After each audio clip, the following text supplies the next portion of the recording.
Hello, in today's video we're making these. This is some Japanese long fries, aka Toro fries, and they look blooming stonking. Some of you guys have said, please make them, Barry.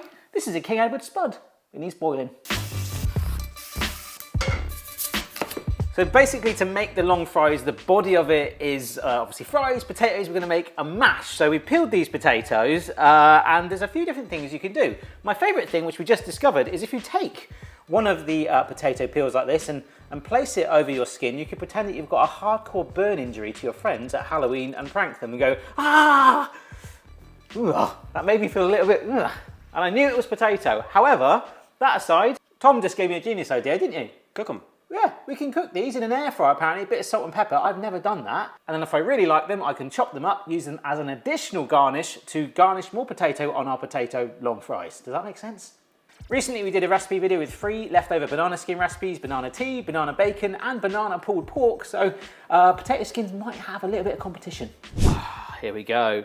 I should be doing this over a sink, but I love sharing this. I love sharing my boiled potato water with my worktop.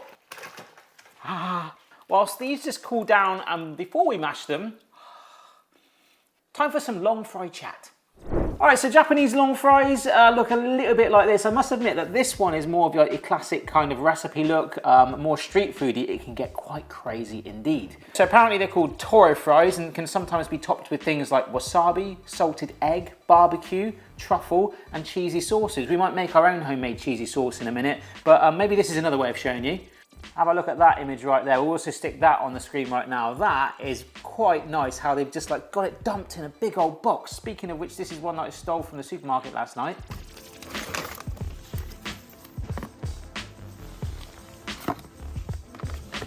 So maybe we can serve it in that if that works in a bit. So the aim is, there's different ways to do it. We're going to make our mash. We can flavour it any way we want. So with it being me, we're going to do paprika in there. Love paprika. And there's a few different ways to bodge how you get that shape, and you're determined by the fryer. If you've got a pig trough at home, right, you could make jumbo ones. Very scary. Woohoo! They're obviously still very warm, so I'm not even gonna put melted butter in. That's just gonna go in there and melt away. This is some garlic pepper, jimmy of salt, some corn flour. So this is gonna go with the starch and the potatoes to help like thicken it to give you the best chance to hold that shape as it cooks. This is completely optional, but I love paprika and I like the idea of it having a slightly amber hue to it if possible. But that's what I like about this, is that you could put any flavors that you want into that. You've probably not even got to use milk. There was a recipe someone sent me the other day for iron brew roast potatoes. And I was like, oh wow. But then I also went off on this tangent where I want to do like Fanta roast potatoes. Like, sounds amazing, but also hideous. Oh, it's making like a strawberry milkshake in the bottom of the bowl. The fake tan in that mash. But this is really fun. Probably the second most fun I've ever had with mashed potato.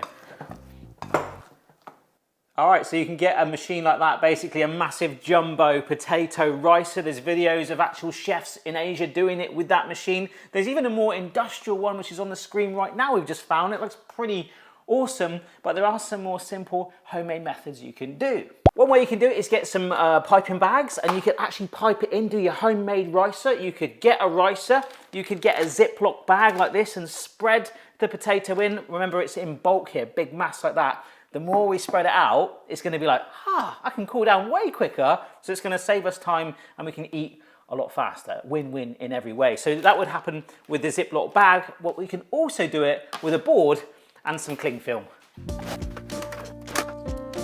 So it's a little bit bumpy right now. However, more Wrap Master. See how I can smooth out these edges like that? This is the pan that I'm gonna use. We can use that as a template to get the perfect cut later on, but these have got to chill. So they're going to the garage at first to cool down, and then we'll bung them in the freezer. That looks like my last video, the giant Biscoff. However, that is on a nice cold tray, getting chilled. In you go, my sweetie. Firm up for me. So whilst it's doing that, we've got some time to kill. We've got the potato skins, which we have dried out as best we can. Into here they go.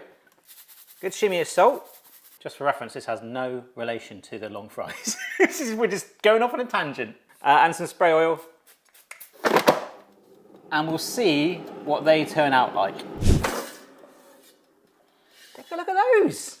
I'm well happy with that. That looks awesome. There's some salt in there. Whoa, that's actually almost too nice to put on these fries. That's really cool. Anyhow, whilst we're still waiting for that mashed potato to firm up, I'm just gonna make myself a little cheese sauce. I didn't want to buy one from the supermarket, so I melted together some butter and flour in a pan until it was nice and foamy. Added in some milk, brought that up to a simmer, dumping in cheese just to stir that all through, and of course a little bit of paprika went in there. Of course it did. We've got our own nice little homemade cheese sauce to drizzle on our long fries, which, well, they're not long yet, but look at this. Oh my gosh, you could thicken it with some more cheese. You could thin it out a little bit more with some milk. Obviously, as it cools, it'll get you know, a little bit thicker, but I'm happy with that. We've got a bit of control on there. And of course, I could have just bought some cheese sauce from the supermarket, but we've got paprika in there. We flavored it our way, and it's just another way of buying some time. We've done the potatoes, we've done the cheese sauce. That has bought time for the potatoes to freeze. Get the oil ready. It's time to go.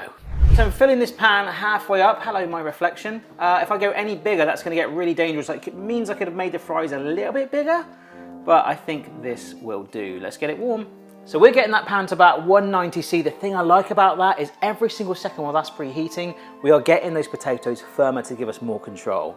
Just while I got you, don't forget I've got my Patreon sign-up competition right now. Anyone that signs up to the top tier of Patreon can be in with the giveaway of the amazing indoor pizza oven, which of course I'll buy you a brand new one. But thank you to everyone that signed up so far.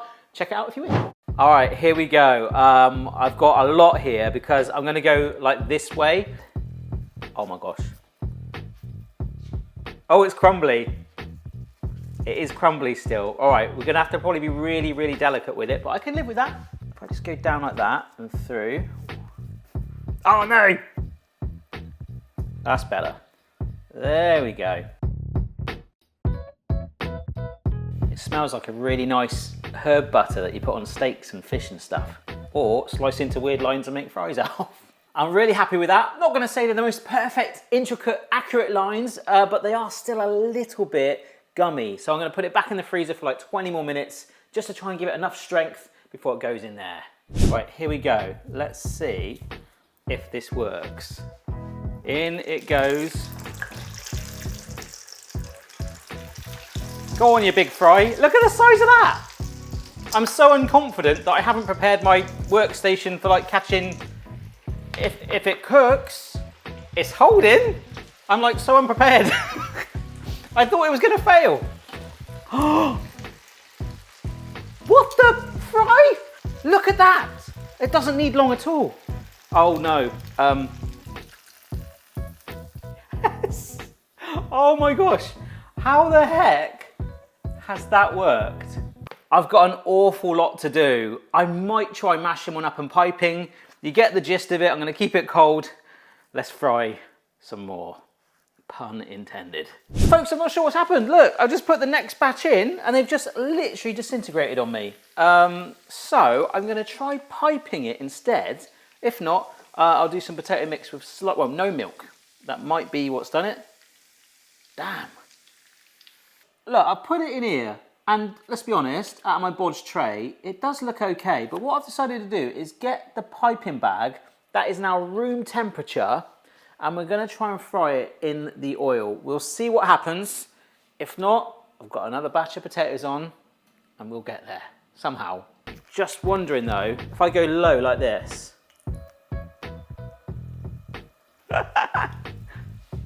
go on, let it straighten out as it rises to the, oh look at that! I'm gonna keep going.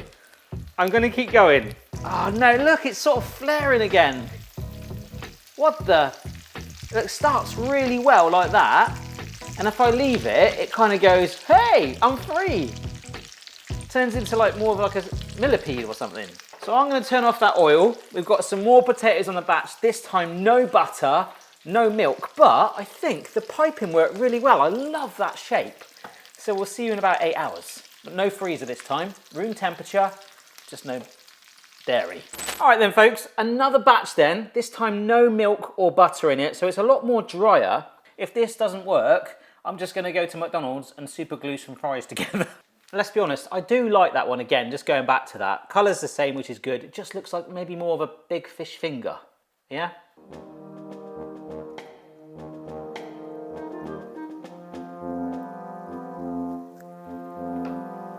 I don't trust doing more than one at the moment. Come on, baby. It's really annoying because I can't see what's going on under there. Oh my gosh. Look at that!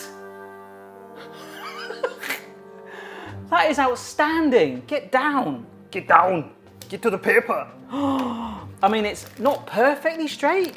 I'm going to take that and I'm going to go again. Right, let's start from one end and see if I can go in a fairly straight line.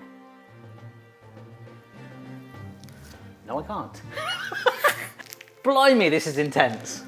Folks, having some success if we just put something in there to stop it kinking, to stop it handlebar moustacheing. Look at that. See, I love the curvature on it. Stonking.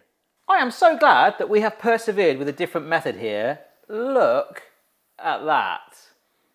Oh my word. The tongs have taken a heck of a hammering. That's absolutely crazy. This has been bonkers. Okay, I did not think we were going to get to this point earlier on, but here we are in my bodged box. I've got some more paprika that I'm just going to dust on, and I believe in Asia they'll put all different types of powdered on there. The salted egg sounds really cool, but ultimately it's your version of it, so do what you want. I've got our cheese sauce from earlier. I'm going to try and do 3 different bands. Let's see if I can go like this. Oh yeah, look at that, baby. I've got some mayo. We're going to get some lemon zest, mainly just on that bit, although it's kind of failing going on all of it, I don't mind. But I wanted a lemon pepper mayo. Pepper. Ironically, the reason I did that is because we had lemon pepper mayo in the house and the girls absolutely destroyed it. I didn't actually get to have any of it. And I wanted to finish it with a little bit of spring onion like this. Sriracha, which I think, was that Thailand that originated? I'm not sure. To be honest, I don't really care. However, those 3 bands of colours and flavours on there make them look rather stonking indeed. Goodness me, I'm suddenly really, really hungry. So Tom was going to get me a nice photo of this and we decided maybe a little sprinkle of sesame seeds on there as well. Might just make that little sriracha pop because we gave that cheese sauce some loving and I'm really happy with that. That middle layer is Flavour Town, so yeah, open sesame. Oh, it looks even better now it's like that. One end? Yeah. They're really soft in the middle. Bit of paprika. Do you know, actually really quite sweet as well. Yeah. I'm not getting the heat from the sriracha, but I've not at that end yet. It is really addictive. I know what you say about the sweetness, a real mildness to it, the crunch, the softness, very pillowy, like a kind of long roast potato in a way. Yeah. Wow, that makes it all worth it. I really thought we weren't going to get a video out of this. Conclusion, take the milk and butter out, knead it and really mould it and compact it down and enjoy the piping. It's kind of fun, a little dangerous, but be careful, take your time. And yeah, I'd really love to know what you'd put on yours because visually they look outstanding and they taste all right too. So a little reminder folks, this was a lesson in persistence today. I'm so happy with these. Mega fish finger. There's probably a follow-up video, no doubt, but not for me. Bye.